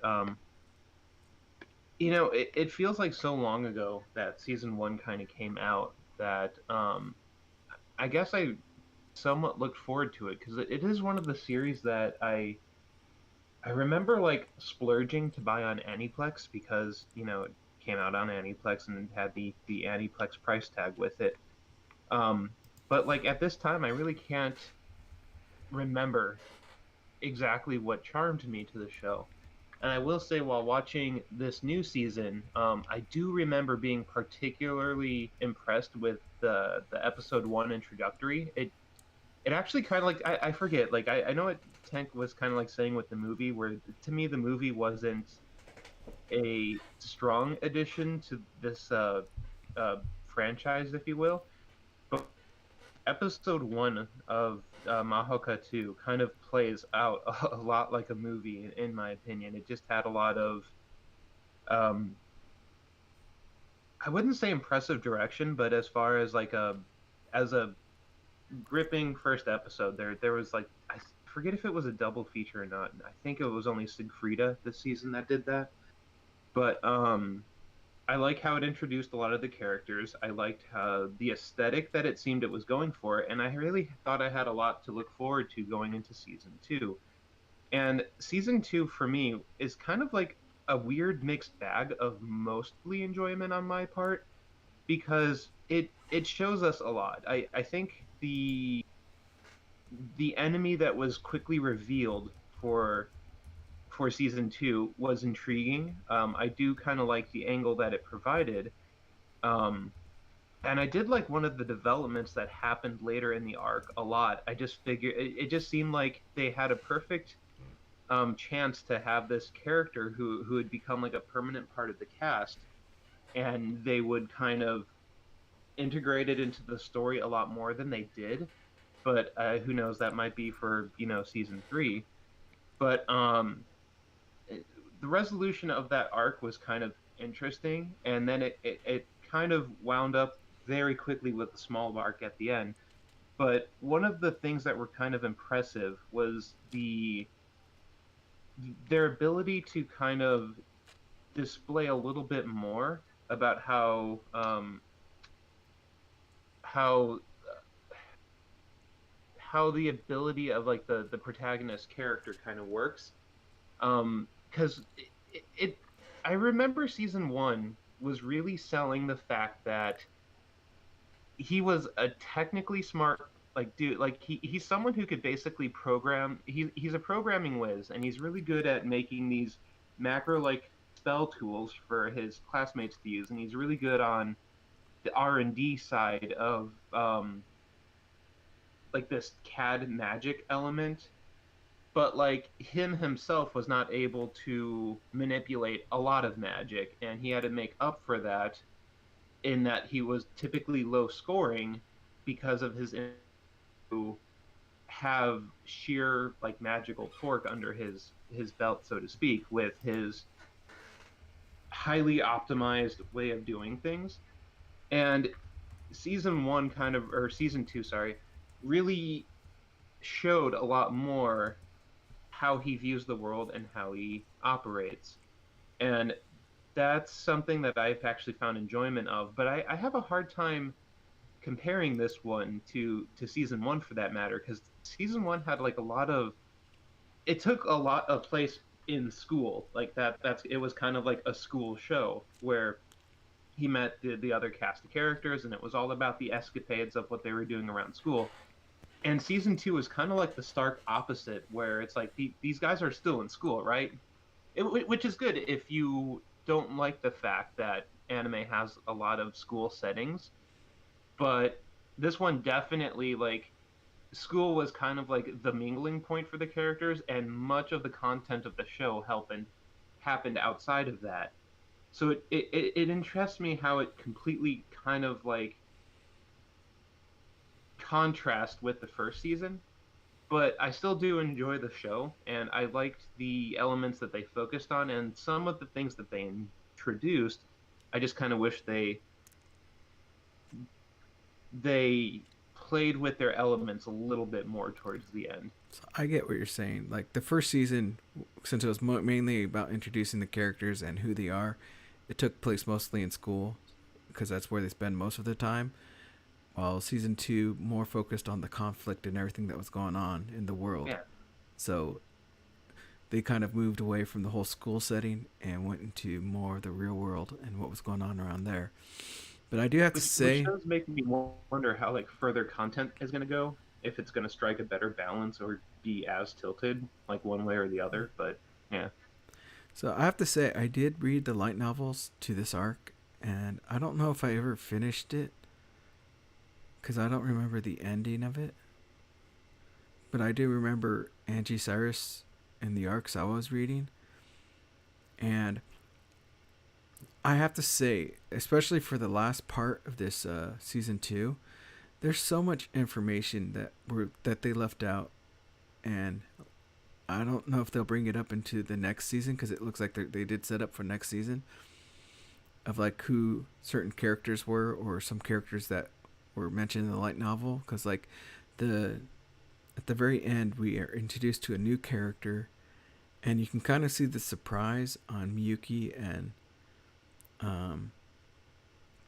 Tatsuya's face when they meet her. But from the anime's point of view, we have no idea why. But if you've read the manga or light novels, you'll know why, because of how she looked and some resemblance to another character in another story arc. And I did mention this before in season 1 that they skipped like one whole volume, I believe, which was a lot of like kind of somewhat side stories, but one of them was somewhat important, which was the revelation of Honoka's, how she professed her love to Tatsuya, and things like that, and how they're continuing the relationship while knowing how he is and how she feels. And you kind of get a glimpse of that with the new with Pixie, right? I believe they called her. Yeah, the robot. The robot. So it's kind of. So it's complicated. Yeah, so you get some of that new information there that they kind of glossed over with the volume that they skipped. But still, that's like totally the character that I wanted them to elaborate like more into the story rather than just the arc's over, let's just completely like axe the interaction with this like interesting new character we just created. Oh, I remember the light novel that she gets a lot more. I mean, I kind of felt that way because, like I said, there was a mini arc at the end, and I just think that she wasn't involved in it, which is why I think in season 3 it'll maybe be just a little. I don't know if she'll be a bigger background character or not. So yeah, well, in the books, I remember she's mostly ever used in school because she's school property. Yeah. But other than that, like. I know Jessica read the light novels. How far did you get in the light novels, Jessica? Volume 7. Oh, I don't know. Yeah, there's 20 of them? I know there's a lot. I didn't. And where is 7 in correlation to this arc that kind of happened in the mini like terrorist arc at the end? Unless there's like lots of terrorist arcs, because I feel that could be common in a show. Oh gosh. Volume 7 is still in season 1. Oh, okay. Yeah, so it's not anywhere close to where season 2 was, because I started watching season 2 and I'm all, this is all new, cool. I really like Mahoka, and it's beautifully animated at times as well. As the fight scenes are just amazing, and I kind of prefer the anime to the light novel, just because the technical writing ability of the author isn't that great, and I find that the anime is just pretty to look at, and I'm shallow that Yeah. way. And I believe they did cut down a lot in the CG because I remember the CG in Volume One was kind of Yeah. because of the nine schools competition and the whole crowds. So without them having Mm-hmm. to have a lot of crowds in this one, that CG was cut down a lot, so it looked a whole lot better, I believe. And this show still has a lot of really fun magic fights and competitions, but I kind of wish they would go more to the and explain more of the world settings because they still don't do too much of that. I mean, they kind of explain the conflict between magicians and non-magicians.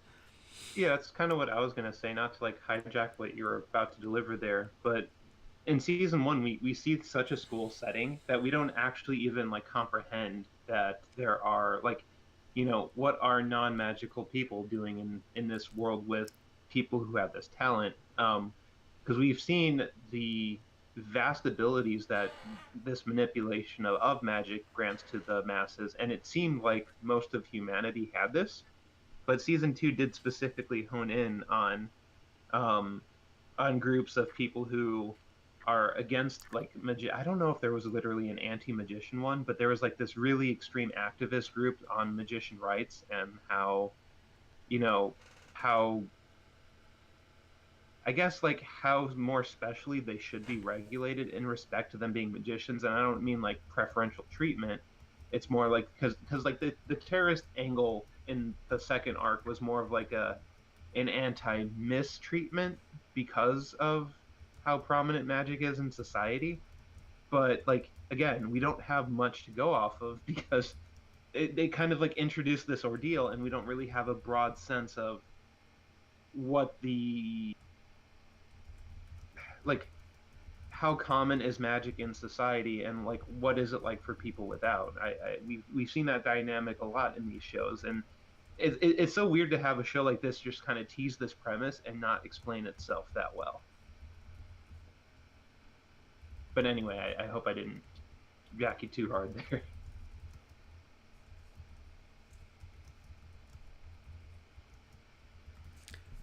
Yeah, so in the books, I believe the magicians are actually the minority. That there's not that many out there. But since this is the main focus of the show, it seems like everyone's a magician. Yeah. But in reality, they're not, and they're actually kept under close observations and stuff. Like, I don't even think they're allowed to use a CAD willy nilly outside of school. But because I think the Tatsuya and them have special permissions and stuff because of their placement in society. Yeah. That they do.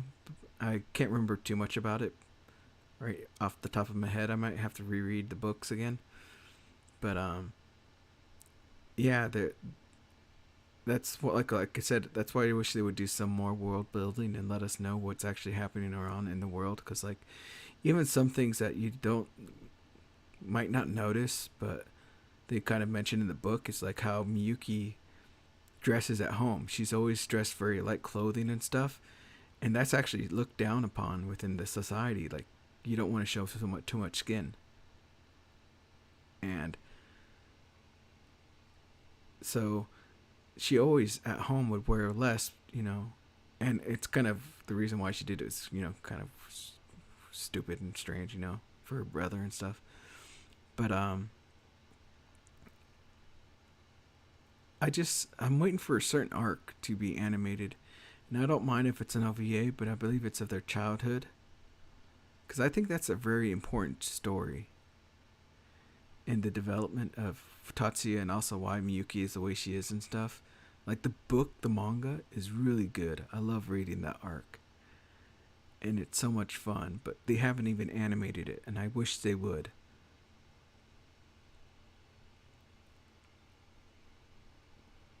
But other than that,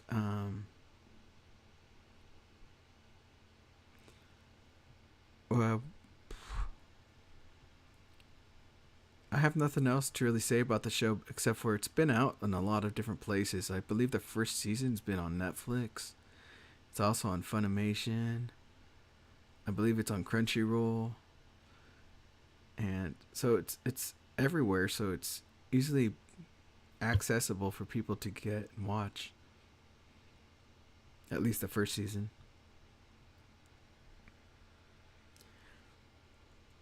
But other than that, is there a title you guys want to talk about next? Because I'm like out of ideas on what we should talk about next. I can attempt to solo the Kami-sama show. I know Albert was wanting to provide his 2 cents, but Oh yeah. We could table it until maybe like a pre-show hangout for the new season. maybe we could probably pre-show it, but I don't know if we're gonna do a secondary video to cover it again. So I think it's Yeah. now or never. So yeah, let's go ahead and do Kami-sama.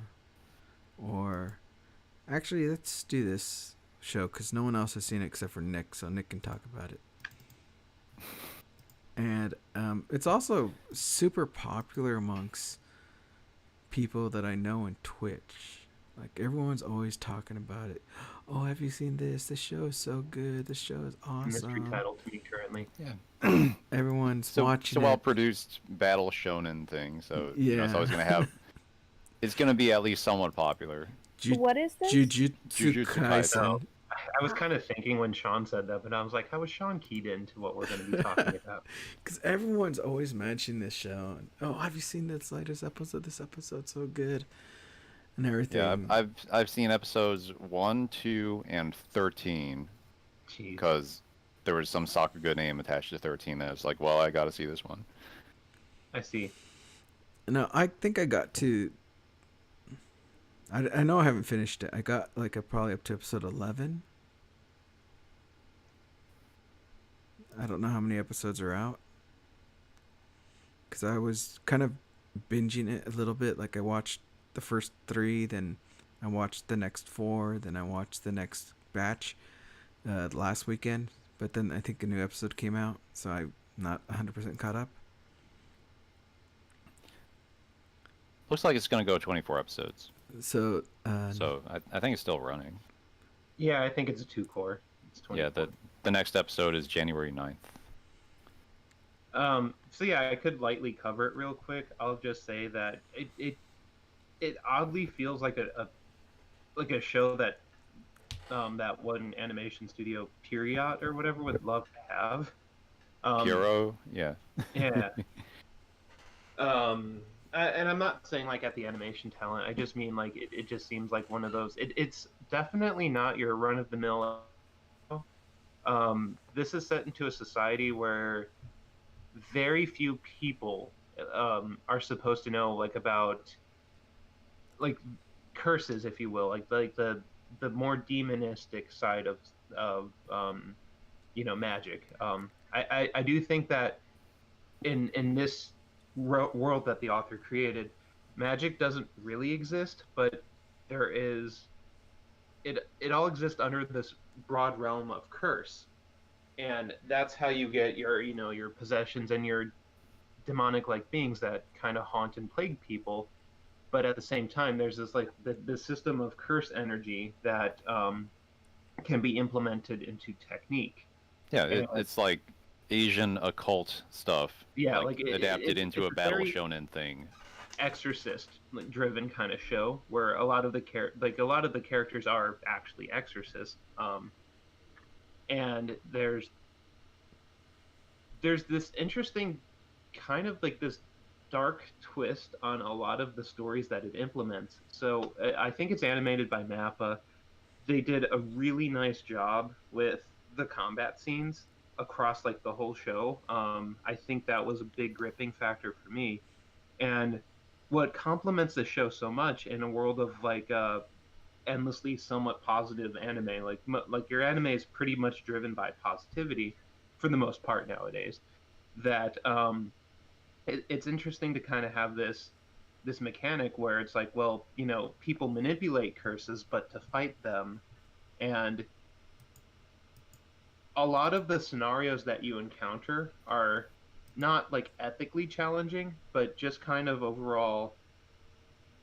Yeah, I mean, this is like cursed demon stuff, so it's very somber tones all throughout the whole series. And our protagonist just got kind of invited into this world because apparently he has there's this really really big bad, not like quite demon lord guy, but he was like known as the king of curses a long time ago, and he once lived. He was real bad, but for whatever reason, like his fingers are kind of like a curse item to this day. So they're all sealed, and they draw curses because they can. It's like your Inuyasha Shikon Jewel kind of element, right? Where we're attracting the demons want it, it makes them powerful.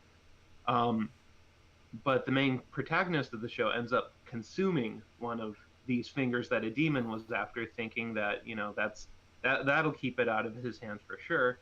And that's actually kind of what brings an element of this this demon out, because like it is traditionally supposed to like reincarnate and possess the individual that does so, except the protagonist Kun of the show ends up being a very good vessel for this particular um, king of curses guy, and he innately doesn't lose control of himself to this, and that's kind of what gives him his the shonen battler twist is like, oh, normally this stuff is really bad, but it just works for basically people like you, and they are so rare Yeah, throughout.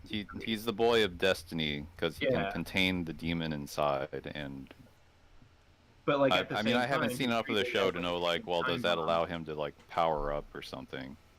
Yeah, I guess there are and times when the demon comes out and then Mhm. he like whimsically lends the boy the power to fight the demon in front of him it's or a little something. bit odder. Like I don't want to go into too much of a discussion about it specifically, but yeah, like ultimately this demon, like the Cursed King, is used to just being able to have everything succumb to his will, and this is one particularly good vessel that he can't do that with. So Hmm. there are times when he's on death's door, and you have this this Naruto kind of spin with like that sealed demon thing of we're both gonna die, and he's like, well, there's other fingers out there. I'll still live on. I don't necessarily care about your life, but he does end up saving the protagonist sometimes when it means their mutual demise. And I will say that an interesting element that happens is as he accumulates more of these fingers, it's more difficult for him to stay in control. But there is this one key crucial moment where you kind of find out that curses aren't like this, like the curse of the mummy, right? Like, I'm just going to steal your soul. There's actually like a mutual logic and understanding and acceptance that's required on both parties. You just can't like just pluck people's souls out and then their souls are now yours. You have to be like, both entities have to be on a mutual agreement for this curse energy stuff to flow and work. So it's all So about. is it kind of like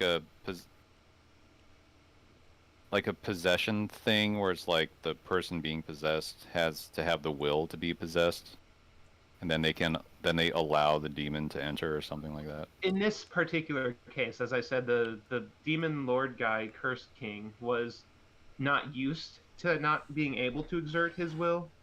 This is like the special case where he has to even more so do that. But like, he just can't like. Number one, he can normally take control of the vessel body. This time he can't, and he really has to level with the protagonist whenever like they have to barter, if you will, elements of control. Like, I will lend you this power, but here's what I'm asking of you, and it's of course stuff that he doesn't want to give the guy free. Like, so it's very much a mutual interest kind of a thing, and how much of yourself do you give up for this return in power. But that's Yeah, at least I'm as trying to remember what this reminds me of. Like any particular title is not coming to mind. It just feels like I've seen this kind of story before. oh yeah, Like I no, almost want to think of Parasite, but that was more mutual. yeah. I mean, kind of.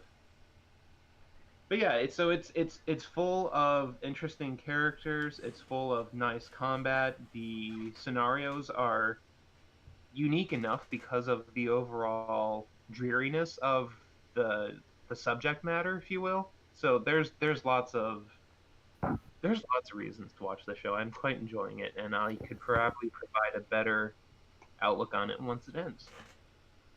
Hmm. So I'm gonna apply my trope vision and ask, does it have story arcs about like sad people who wish to get cursed and they got more than they bargained for or something like that? There was But one, they I were think.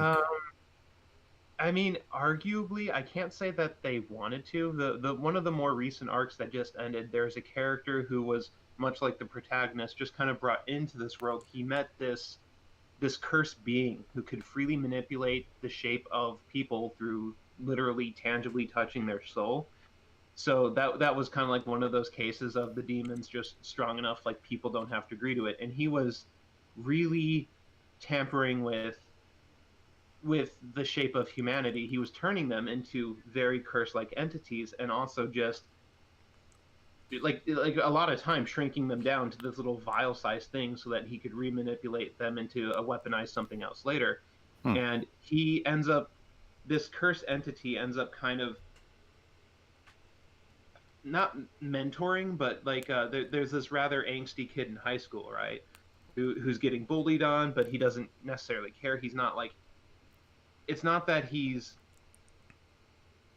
kind of has a very negative outlook on humanity to begin with, and but he's not seeking power, and this curse like being gives him some power, and he was a rising friend of the protagonist of the show, and then he kind of angsts out and falls like not like necessarily like loses himself, but he in an emotional moment his mother kind of dies in a really horrific way, and that kind of snaps him as a person. So then he goes all out vengeance, and the protagonist of the show is trying to like bring him back and break him from going too far into negativity. I don't know. yeah. I always feel like this kind of anime is always a metaphor for like puberty or something, where it's like Yeah. I have these awesome masculine powers that I barely understand, and now I have to learn to wield them responsibly. And like all of my antagonists are those who couldn't like find that balance or something. Mm. You Yeah, know, like it's like there's some probably reason more it is an enduring genre. You know, it's like the Jujutsu Kaisen is basically Devilman. yeah. Like I was gonna say, there might be more clear examples of it later, but there was already like one pretty close to the scenario that you were predicting. Maybe not spot on, but like 80% there. So Yeah. Mhm. So it's kind of weird because like I think they're setting up the next arc before this whole kid moment that happened, because they're talking Mhm. about a competition that's going to be happening soon, and they even Yeah. have a conflict with the students at this other school or training grounds. And I thought it was kind of weird how they tried to introduce the comedy, but I would say I still thought it was hilarious and laughed because this guy was like, which do you like more, butts or legs? Or he had this weird question, and since the guy wouldn't answer, he beat him up. I was like, okay, that's interesting. But like, unlike other shonen shows, I would say No, yeah, no, where I do remember the moment you're talking about. Just to elaborate a tinge further, he's like, I don't care about the physical properties of people. It's the people who matter. And the guy is like, why are you so lame? I have to beat you up now. yeah, but like unlike most of the other shonen shows, I would say, um, there's doesn't seem to be any like teamwork or companionship or building up this whole um I think it's getting there. It has circumstances right now, but it's going to go that route. yeah, but it seems like the whole this whole first core has nothing with that. I mean, it's just introducing the main characters, their abilities, and then somewhat of the conflict that goes on with them and why they're the way they are. But there's none of that. We got to help them for the sense of justice and purity, and there's a lot of moments where the main character wants to do something because of what his grandfather told him, but Mhm. it's still hasn't got to that point where he's trying to be the leader of this whole group. He's more or less still this weak person that can't do anything. So we haven't had that team build up yet, like you would see in a lot of the other shonen shows.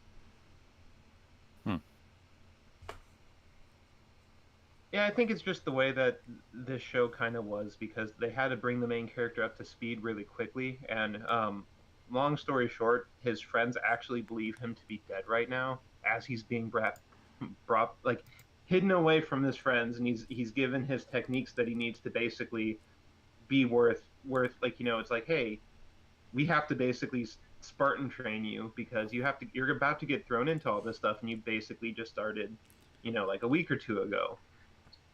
Brought up to speed quickly, and that's why I'm just saying that, like, I figure right after this tournament arc thing, you're going to go into having like the crew of people who go and deal with stuff. That reminds that reminds me again. This show and its comedy is really odd, I would say, because like I said about that whole moment where he gets beat up by that guy because he couldn't make a decision on what he liked. There's also a moment for comedy where basically his whole training is watching movies. I wouldn't say his whole, just an arc of it was. Yeah, I mean it's silly, but I'm like, and no, it's actually kind of a good point because as I said before, there are times where I go to a gym and I try to, do an hour of a cardio session. And there are some shows that can kind of keep you pumped up and you don't have to worry about your performance. But there are other shows where maybe they're dialogue heavy or you're like analyzing the story or it's maybe more of a drama story. At times like that, it's hard there are times where your output could drop to the point where the machine starts compensating to bring like your heart rate back up if you heart rate measure. And that's exactly what they were doing in that thing. It's like, you need to keep this constant output as we try to distract you. Here is your distraction. Maintain your output. I thought it was just a strange humor to me. I understand. But other than that, I'm watching it because everyone else is watching it, and I don't think I would have been too interested in it if it wasn't for the combat. Because I say the combat is really beautiful and really nice, and it's kind of crazy some of the stuff that they do, but I mean it's animated really well, so I don't care. I'm like, it looks pretty. I don't care about anything else now. But as far as anything else, I would say it's, I've seen it all and through the years, so I probably would have dropped it if it wasn't for the combat. Yeah, if it was the poorly animated version of this show, like, no one would watch it. Yeah, except for, I don't know, the most like new. But I think for gullible, uninitiated, like watching their first shonen show kind of stuff. But